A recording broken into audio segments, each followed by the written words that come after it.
Shama akkam nagaa jirtu ani Yoobsaan Abbabeeti. Yoobsaan arguu YouTube chaanel laayik sheer sabskiraayib gochuu hin dagatina. Egaa dheengaddaa yeroo darbe keessatti boqonnaawwan tokko haga lamaa ilaallee turreetti qubeewwan gurguddaa afaan Oromoo Aadhaa hanga Zaa jiruu fi qubee xixiqqaa Aadhaa hanga Zaatti jiru akkaataa isheen itti barrooftu akkaataa isheen itti dubbifamtu waliin ilaallee turre jechuudha. Egaa har'a immoo qubee dachaa guddaa afaan Oromoo kan jedhu akkaataa inni itti dubbifamuu fi akkaataa inni itti barraa'u kan waliin ilaallu ta'a. Hanga xumuraatti na waliin tura. Egaa qubeen dachaa warreen nuti jennu afaan Oromoo keessatti torbatu jiru. Torban isaanii keessaa ja'a hojiitti baana. Tokko garuu akka carraa ta'e yeroo baay'ee badaa hanganatti afaan Oromoo keessatti hojiirra oolu afaan Ingiliffaarraa kan ergifatame ta'etu nu tajaajila jechuudha. Isaan keessaa egaa qubeen jalqabaa chaa jennaanii jechuudha. Chaa jenna. Chaa gaafa jennu chaa gaafa barreessinu egaa chaa kun akkaataa kamitti barraa'a jechuudha. Akkaataa kanaan barraa'a jechuudha. Chaa jennaanii kana jechuudha. Itti aansee inni daa fi haa qabu kun dhaa jennaanii. Dhaa jennaanii jechuudha. Qubee guddaa fi qubee xixiqqaa qaba. Xiqqaa ishee yeroo biraa kan deebinee waliin ilaallu ta'a. Dhaa jennaanii. Inni kun immoo naa fi yaadhaa. Nyaa jennaanii jechuudha. Gaafa barreessinu sarara dhaabbataa, sarara gidduu dhaabbataa fi sarara olee dhaabbataa tokkoon barreessina. Naa jenneerra ishee kuni isa booddee yaa jennaan jechuudha. Warri kun walitti cimdii ta'anii nyaa jedhamu. Inni itti aansee jiru phaa jenna. Phaa jennaanii jechuudha. Phaa fi haatu wal qabatee jira. Isaaniin phaa jenna jechuudha. Haala kanaan kan inni barraa'u jechuudha. Inni itti aansee jiru shaa jennaani. Shaa. Shaa gaafa jennu essii dursa barreessuu qabna ture. Kanaaf luba dhiyeetikoo. Kanaaf kana keessa egaa isa kamiin barreessina jechuudha jalqaba. Qubee saa barreeffannaa jechuudha. Saa taasee haa barreessina jechuudha.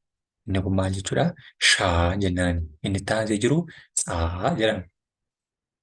Tsaa. Inni itti aansee jiru yaa yookiin zuwaa jechuu dandeenya. Yaa jedhama jechuudha. Afaan Oromoo keessatti yeroo hedduu hin fayyadamnu. Televezyiinii isa jedhu keessatti fa'aa kan nuti fayyadamnu jechuudha. Isaan kun gaa qubee afaan Oromoo qubee dachaa yookiin qubee cimdii jedhamu.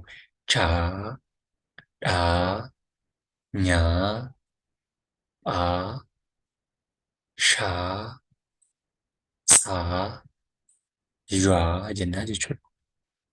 Caa fi haa, chaa jenneerra, dhaa fi daa fi haa, dhaa jenneerra, naa fi yaa, nyaa jenneerra, phaa, shaa, tsaa, yaa jenna. Akka fakkeenyaatti kana tokko tokko isaanii gaafa laallu hima keessatti qubee xiqqaa isaanii wajjin gaafa laallu inni kun caan hammantaa ishee xiqqaatti isa booddee kana taati jechuudha.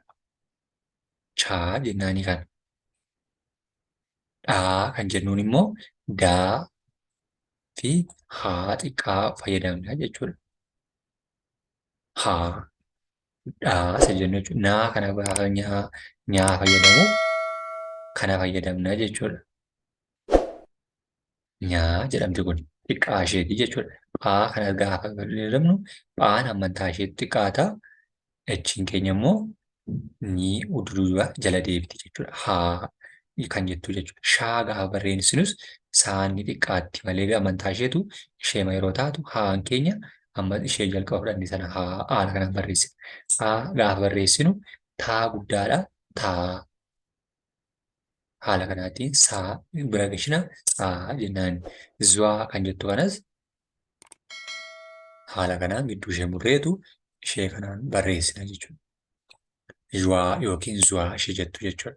Yeroo tokko irra deebinee haa dubbifnu chaa, dhaa, nyaa, phaa, shaa, tsaa, yaa jedhama jechuudha. Warreen kun qubee afaan Oromoo qubee dachaa yookiin qubee cimdii jedhamanii kan dubbifamanidha jechuudha.